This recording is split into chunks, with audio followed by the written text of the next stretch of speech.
Olá, sou Beatriz Pedroso. Primeiramente, gostaríamos de agradecer a nossa orientadora, a professora doutora Danila, e a nossa banca interna, professor doutor Rony. Olá, eu sou a Pamela Yamada e agora vamos dar início à nossa apresentação do trabalho de conclusão de curso, que tem o tema Profilaxia pré-exposição ao vírus da imunodeficiência humana. O vírus da imunodeficiência humana, mais conhecido como HIV, é um tema discutido mundialmente. Por isso, iremos abordar a sua epidemiologia, a AIDS, fisiopatologia, diagnóstico e tratamento. O nosso tema principal, que é a profilaxia pré-exposição, ela é uma nova estratégia de prevenção com o objetivo de reduzir a transmissão do HIV. Iremos abordar o assunto mais aprofundadamente, mostrando também sua farmacologia e alguns relatos de caso. O CRISPR será abordado com uma nova perspectiva para quem sabe no futuro se é possível utilizar essa técnica. O objetivo geral do nosso trabalho é escrever a profilaxia pré-exposição PrEP ao vírus da imunodeficiência humana, HIV. A metodologia foi uma revisão bibliográfica de artigos científicos pesquisados nas línguas portuguesa e inglesa, além de textos, livros e publicações do Ministério da Saúde, Organização Mundial da Saúde e Organização Pan-Americana de Saúde. Para começar, iremos falar um pouco da epidemiologia do HIV. O HIV tipo 1 causa a maioria das infecções pelo HIV no mundo todo e originou-se na África Central na metade do século XX, quando então descobriram um vírus relacionado ao chimpanzé que foi transmitido para o homem. Sua disseminação epidêmica começou no final da década de 1970 e, com isso, depois de muitos estudos, a AIDS foi reconhecida em meados de 1981. De acordo com a UNAIDS, no mundo, 24,5 milhões de pessoas estavam acessando a terapia antirretroviral. 37,9 milhões de pessoas no mundo estavam vivendo com HIV. 1.700.000 pessoas foram infectadas pelo HIV recentemente. 74,9 milhões de pessoas foram infectadas pelo HIV desde o início da epidemia. Antes de falar do HIV, precisamos saber primeiramente o que é a AIDS, pois pelo contrário do que muita gente acha, não é a mesma coisa. A sigla AIDS, que em português chama SIDA, ou Síndrome da Imunodeficiência Adquirida, é uma doença causada pelo vírus da imunodeficiência humana HIV. Ele é um retrovírus e caracteriza-se pela imunossupressão, onde a contagem de CD4 para linfócitos T é menor do que 200 microlitros e o percentual de CD4 é menor ou igual a 14%, o que leva a infecções oportunistas graves, como, por exemplo, pneumonia, candidíase, citomegalovírus e tuberculose, além de certos tumores. A transmissão do HIV ocorre pela troca de sangue ou fluidos corporais, como, por exemplo, sêmen, secreção vaginal, leite materno, exudados de lesões ou lesões de pele de mucosas que possuem o vírus. As principais vias de transmissão são sexual, que é predominante em 75% dos casos, inoculação parenteral, que são os consumidores de drogas intravenosas, hemofílicos, e as pessoas que fazem transfusão de sangue, também de mãe infectada para os seus recém-nascidos. Falaremos agora da fisiopatologia do HIV. Existem duas formas geneticamente diferentes, porém relacionadas ao HIV, chamadas de HIV tipo 1 e HIV tipo 2. O HIV tipo 1 é do tipo mais comum nos Estados Unidos, Europa e África Central, enquanto o HIV tipo 2, descoberto em 1986, causou uma doença semelhante no oeste da África e na Índia, onde o mesmo possui uma menor carga viral, uma fase assintomática mais longa e menor transmissão da doença. O HIV tipo 1 é um retrovírus com genoma de RNA e pertence a um grupo de retrovírus chamado lentivírus. Como ilustrado na figura ao lado por microscopia eletrônica, o HIV é um vírus esférico com cerca de 100 nanômetros de diâmetro, envelopado que contém lipídios e proteínas. Nessa imagem, podemos ver então a estrutura ilustrativa do vírus, onde observamos sua matriz proteica em laranja, membrana lipídica em azul, sua protease e seu capsídeo, assim como sua proteína de envelope GP120, que é a mais externa e responsável pela ligação do vírus, e é ligada a GP41, que é uma proteína de membrana também ilustrada na imagem. Podemos ver também seu RNA, transcriptase reversa, que transcreve o RNA para DNA, e a sua integrase, responsável pela integração do DNA na célula hospedeira. Já nessa figura, podemos ver o genoma viral do HIV, que possui 9 genes. Para o vírus integrar no DNA da célula hospedeira, o mesmo compartilha 3 genes principais: GAG, POU e ENV. O gene GAG codifica as proteínas estruturais no núcleo viral. O gene POU codifica as enzimas envolvidas na replicação e na integração do vírus. E o gene ENV codifica as glicoproteínas do envelope. Para a regulação da replicação viral, outros 2 genes são essenciais, TAT e REV. Já para a produção do vírus em vivo, outros 4 genes são essenciais, NEF, VIF, VPR e VPU. O HIV-1 é visto como uma população de vírus e não como genoma único, pois possui uma alta taxa de mutação, e com isso, cada partícula viral possui um genoma diferente dos demais. O grupo M está a maioria das cepas responsáveis pela epidemia de AIDS, e o mesmo é subdividido em subtipos denominados de A a K, e esses diferem a sua distribuição geográfica. Hoje, o subtipo C é prevalente no mundo, e no Brasil podemos encontrar predominantemente os subtipos B, C e F. Atenção a uma nova descoberta. Recentemente foi descoberto por pesquisadores americanos o que acreditam ser um novo subtipo de HIV. É o primeiro subtipo descoberto em 19 anos. Encontraram vírus em uma amostra de sangue coletada em 2001 na República Democrática do Congo e conseguiram descobrir a nova variante do vírus, que recebeu o nome de HIV-1, grupo M, subtipo L. O início da infecção ocorre nas células TCD4. O vírus se aproxima das células e a GP120 do vírus se liga aos receptores CD4. Essa ligação vai ocasionar mudanças conformacionais na GP120, que promove a participação de correceptores CCR5 ou CXCR4.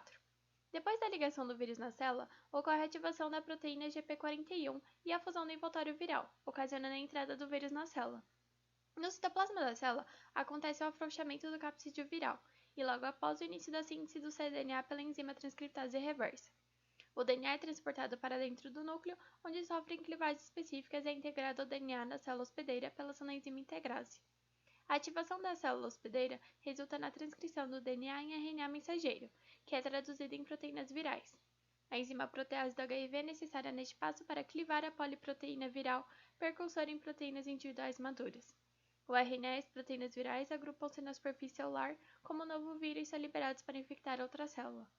Na infecção aguda ocorre a recumbência do HIV, que vai do tempo da exposição do vírus até o surgimento dos primeiros sinais da doença. As respostas imunológicas geralmente são entre 3 e 7 semanas da exposição presumida e ocorre o desenvolvimento das células T citotóxicas CD8 específicas para combater o vírus. Estas são detectadas no sangue no momento em que os títulos virais começam a cair e são provavelmente responsáveis pela contenção inicial da infecção pelo HIV. No final da fase aguda, a carga viral está equilibrada entre o vírus e a resposta do hospedeiro, fazendo com que o paciente possa ficar estável por vários anos. A fase seguinte é a crônica, onde tem uma destruição celular contínua e é caracterizada pela alta redução dos linfócitos TCD4, que chegam a ficar abaixo de 200 células por microlitro de sangue. A AIDS é a progressão da fase final da doença, definida por colapso da defesa do hospedeiro, aumento do vírus no plasma e doença clínica grave. Hoje em dia, o teste ELISA específico para anti-HIV tem alta especificidade e sensibilidade, por isso é usado como um teste de triagem, gerando poucos resultados falsos negativos. O princípio deste teste baseia-se na detecção de anticorpos dirigidos contra antígenos virais. O ensaio de terceira geração possibilita a detecção de IgM e IgG, e os testes de quarta geração detectam simultaneamente o antígeno P24 e os anticorpos específicos anti-HIV, reduzindo a janela imunológica. Tem também os testes complementares convencionais, Western blot e Immunoblot, que são utilizados quando o teste ELISA tem resultado positivo. Não são utilizados na triagem pois geram mais resultados falsos positivos, por ser muito sensível e além de serem mais caros. Os testes rápidos são imunoensaios simples com resultado de até 30 minutos, utilizando sangue, soro ou plasma. Os mais utilizados são dispositivos de imunocromatografia de fluxo lateral, imunocromatografia de duplo percurso e imunoconcentração. O mecanismo do HIV é aderir à célula hospedeira e introduzir seu material genético no citoplasma da célula. A enzima viral transcriptase reversa transforma uma dupla fita de RNA viral em DNA proviral, que migra até o núcleo da célula hospedeira, unindo-se a seu material genético. Então, uma classe importante de medicamentos são os inibidores da transcriptase reversa. Como exemplos de 2 fármacos muito utilizados estão a zivudina e a lamivudina. Ambos são da classe dos inibidores da transcriptase reversa. Elas atuam inibindo a enzima transcriptase reversa viral, pois se ligam ao DNA proviral de linfócitos, ocasionando a terminação da cadeia de aminoácidos. Agora vamos entrar no nosso tema principal. profilaxia pré-exposição é uma nova possibilidade de prevenção HIV. Ela é comercializada sob a marca Truvada, que contém os antirretrovirais entricitabina e fumarato de tenofovir desoproxila. Um comprimido é tomado todo dia por via oral. Deve ser tomada todos os dias enquanto a pessoa não infectada pelo HIV permanecer no risco de exposição à infecção pelo HIV. A PrEP foi lançada no Brasil no dia 1 de dezembro de 2017, no Dia Mundial da AIDS, seguindo critérios de inclusão do protocolo clínico e diretrizes terapêuticas para a PrEP de risco à infecção por HIV do Ministério da Saúde. A associação TDF-FTC é a única formulação que tem sua segurança e eficácia aprovada pela FDA para a PrEP em adultos saudáveis que tenham risco de infecção pelo HIV, e está nos fármacos recomendados pelo órgão americano CDC. É importante ressaltar que a eficácia da PrEP deve levar em consideração a soroconversão do HIV e que há 3 critérios que devem ser atendidos para ser considerado um resultado bem-sucedido. Primeiro, um paciente que inicia a PrEP não deve ser soroconvertido. Segundo, não deve haver mais de um período com alto risco de infecção pelo HIV durante o período de acompanhamento quando não estiver tomando PrEP. E por final, o paciente deve continuar a participar de visitas de assistência médica ou interromper a profilaxia em consulta com um profissional de saúde dentro de um período de acompanhamento especificado. Hoje, o medicamento não é distribuído a toda a população. Existe um critério de indicação para o uso da PrEP e, de acordo com o Ministério da Saúde, os segmentos populacionais prioritários são os gays e outros homens que fazem sexo com outros homens, pessoas trans, transexuais, transgêneros, travestis, profissionais do sexo e parcerias discordantes para HIV. O critério de indicação da PrEP nesse caso é quando houver relação sexual anal ou vaginal sem uso de preservativo, episódios recorrentes de infecções sexualmente transmissíveis ou repetido uso de profilaxia após exposição. Se iniciada a PrEP, os usuários devem ser observados de 3 em 3 meses e nesse período devem ser repetidos exames sorológicos para infecção por HIV e analisar sinais e se há indícios de infecção pelo HIV para garantir que os usuários se mantenham soronegativos. Dessa forma, a cada 6 meses deve-se analisar a função renal e serem investigadas outras infecções sexualmente transmissíveis. Ao término de 12 meses de PrEP, ver se há necessidade de permanecer com a PrEP como instrumento de prevenção da infecção pelo HIV. A admissão da PrEP pelo SUS, em conjunto com outras estratégias de prevenção HIV, como o uso de preservativos nas relações sexuais, poderá levar à diminuição dos casos de HIV/AIDS. Isso iria melhorar a autoestima dos pacientes e minimizaria o preconceito social existente, apresentando a relevância do novo tratamento para controle epidemiológico e vigilância sanitária. O comprimido contém entrihistamina e o fumarato de tenofovir desoproxila em dose fixa. A entrihistamina é um análogo nucleosídeo sintético da citidina, e o fumarato de tenofovir desoproxila é convertido in vivo em tenofovir, um fosfonato do nucleosídeo acíclico análogo da adenosina 5-monofosfato. Ambos possuem atividade inibitória contra a transcriptase reversa do HIV1. Aqui temos a fórmula estrutural da entrihistamina, cujo peso molecular é 247,24, e a fórmula estrutural do fumarato de tenofovir desoproxila, cujo peso molecular é 635,52. Quando fosforilado por enzimas celulares, a entrihistamina forma a entrihistamina 5-trifosfato. Essa inibe a atividade da transcriptase reversa do HIV tipo 1 e compete com o substrato natural desoxicitidina 5-trifosfato e se incorpora na cadeia do DNA viral nascente, causando a terminação da cadeia do DNA. O fumarato de tenofovir desoproxila precisa de uma hidrólise inicial do diéster para conversão em tenofovir e fosforilações subsequentes por enzimas celulares para formar tenofovir difosfato. O tenofovir difosfato inibe a atividade da transcriptase reversa do HIV tipo 1, competindo com o substrato natural desoxiadenosina 5-trifosfato, e após incorporação no DNA, causa terminação na cadeia do DNA. Após a administração oral, a entrihistamina é absorvida rapidamente com picos de concentração no plasma ocorrendo em 1-2 horas após a dose. Menos de 4% se liga a proteínas do plasma humano. A meia-vida é de aproximadamente 10 horas. Após a administração da entrihistamina radiomarcada, cerca de 86% é recuperada na urina e 13% é recuperada como metabólitos. Ela é excretada essencialmente pelo rim por filtração glomerular e secreção tubular ativa. Após a administração oral, a concentração máxima do tenofovir no soro é obtida em 1-4 horas. Menos de 0,7% do tenofovir se liga a proteínas do plasma humano. A meia-vida de eliminação terminal do tenofovir é de aproximadamente 17 horas. Aproximadamente 70-80% da dose intravenosa é recuperada na urina como medicamento inalterado. Ele é excretado essencialmente pelo rim por filtração glomerular e secreção tubular ativa. Esse relato de caso refere-se a um homem de 24 anos, etnia chinesa, homossexual, sem passado de doenças sexualmente transmissíveis e com uma saúde boa. Ele foi submetido a um estudo onde primeiramente tomou doses diárias do Truvada por 4 meses. Durante o estudo, admitiu o uso de Viagra e drogas recreativas ocasionalmente junto com sexo anal desprotegido. Na primeira triagem, o teste para infecção sexualmente transmissível foi positivo para sífilis e negativo para HIV. Quando o teste foi feito na 26ª semana, o resultado foi positivo para HIV, onde a confirmação da infecção foi feita através de testes sorológicos, como ELISA e Western blot. Com isso, o mesmo foi encaminhado para uma clínica especializada em HIV, onde se iniciou um regime antirretroviral. E diante disso, 6 semanas depois, sua carga viral foi indetectável. Na amostra de sangue coletada na 18ª semana, se tornou positivo enquanto o paciente estava em uso diário do Truvada, 8 semanas antes do resultado positivo do teste de anticorpos para HIV.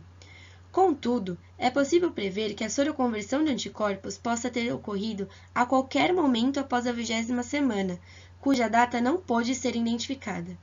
É provável que a falha do Truvada tenha ocorrido após o início da PrEP, e provavelmente a exposição ao HIV ocorreu durante um curto período de aderência abaixo do ideal associado a atividades sexuais de alto risco e, consequentemente, atrasou a soroconversão de anticorpos anti-HIV.